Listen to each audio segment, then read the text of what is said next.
हरिओम. योगदास श्री जय गणेश जोशी लिखित भक्तिबोधामृत 63 अखंडता भाग 2. आता तिसरा प्रकार आहे भक्ताचा. हा म्हणतो, मी भक्त आहे, मी तुझ्यापासून कधी विभक्त असूच शकत नाही. यामुळे या ब्रह्मांडामध्ये, विश्वामध्ये, जगामध्ये मी तुझाच एक भाग आहे. ही अखंडता आहे. परंतु देवा, मी तुझ्या दर्शनाला मुकलो आहे. त्याच्या लोचनी अश्रू उभे राहतात. तो परमात्म्याच्या दर्शनासाठी व्याकुळ आहे.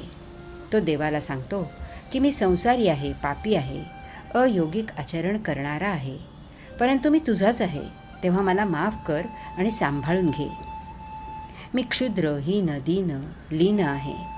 मला उद्धरून शुद्ध पवित्र करून घे. मला काही समजत नाही. मी अडाणी, अशिक्षित आहे. मला तुझ्याकडे यायचे आहे, परंतु मला वाट माहीत नाही. त्यामुळे मी यात्रा करू शकत नाही. तू सर्व व्यापी आहेस, तेव्हा तूच ये आणि मला मुक्त कर. तू विराट आहेस. मी तुझाच असलो तरी एक इवलासा भाग आहे. मी दुर्बळ आहे, असहाय्य आहे, कमजोर आहे. मला पवित्र, शुद्ध आणि पात्र करून घे. ही भक्ती आहे. संन्यासी, योगी, मुनी मुक्तीचा हक्क बजावतात.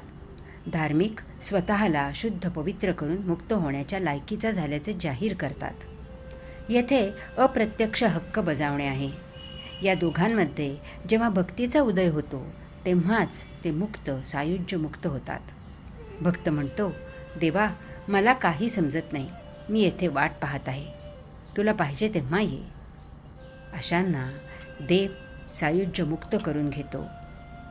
अशा भोळ्या भक्ताला साक्षात्कारी सद्गुरू मिळणे आवश्यक असते. हरि ओम.